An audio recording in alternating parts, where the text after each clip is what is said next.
Yeah. So, Rocky, when you say that, I'm gonna throw one at you, and then I'm gonna ask you a question after it. So I'm gonna basically contradict myself. So, one of the other strategies that we've worked on that I think is really important right now is reframing. Yeah. And we could look at this, and it's so ironic that people often, when they're working really hard, want to just stay at home and just do nothing and relax. Yeah. And now, obviously, when they're not allowed to go out, they're like inside, like they're caged. They feel like Right. totally overwhelmed about being inside and not being able to go outside. So Yeah. the reframe really has to be, what can we do that is going to be advantageous as a consequence of this particular situation we're in? And we have the option to do things that we weren't able to do when we were able to sort of, move around freely. So things like reading a book, learning a new hobby, Yep. sort of YouTubing how to juggle or how to play a guitar or whatever it may be. Yep. We've got these absolutely enormous opportunities that we've never had before because we're going to be at home. We can connect with our family in a far deeper level than we have before, obviously maintaining the 2 meter distance, but Yeah. we've got an opportunity that has never presented itself before.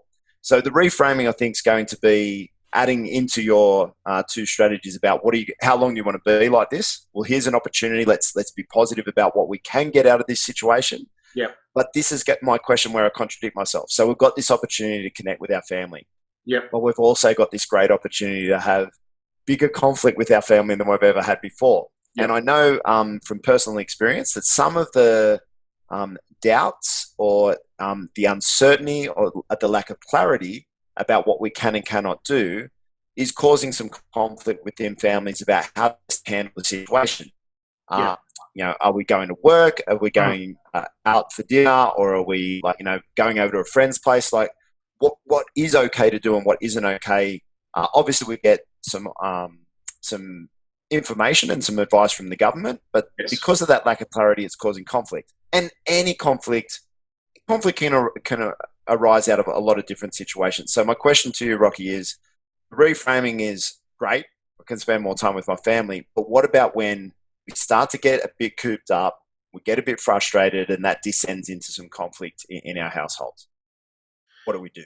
It's challenging, Mark, and it's hard for me to just give this flat out advice because it's different in different families. But what I would say is the way I would reframe things is I would actually encourage students and teachers or whoever's listening to this to start this practice of identifying 3 good things that happened today, because that changes our focus and that reframes things immediately for us.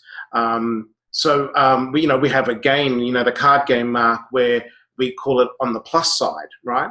So it's like, this sucks. I'm stuck at home. I'm stuck with people I don't want to be with. So we acknowledge what is. Let me say, on the plus side. So you need to identify, just doing that on the plus side and then go and look on the plus side. And what can you find? And I've come to see, Mark, that there's always a plus side if we look for it, always. But when we're focused on negativity and conflict and upset, you just can't see it because you're surrounded by that all the time. And so the questions we ask ourselves will direct our mental focus. It's like having a spotlight, and it's like, well, where do you want that? Where do you want to be putting that spotlight? And so I say, I hate this. I'm arguing with my parents or whatever's going on. It is what it is. Acknowledge it. We're not sticking our head in the sand. We're not saying it's not happening. It is happening. It's not good. On the plus side, and go and find that. What's the plus side? And the plus side's different, for all sorts of different people. I can tell you personally, I did this myself, Mark, and I actually went, so on the plus side, I'm actually at home because my job was traveling a lot, so I'm actually spending some more time at home. For me, spending time with my family is a positive. It's not a negative, so that was a plus side.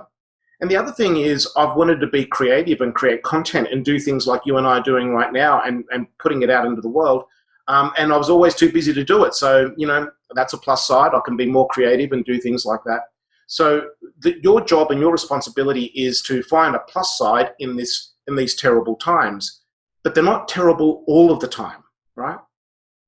So again, Rocky, it sort of comes back to what we were talking about. The reframing is a real choice. It's a real opportunity to look at things from a positive sort of mindset. Yeah. And I know you're a big proponent of Dweck's work, and it is a good opportunity to really buy into that and go, what is going well, what's going right, because focusing in on what's going wrong is, like you said, important to validate, but not important to sit in and sort of dwell upon. Right, because then we're participating in spreading that.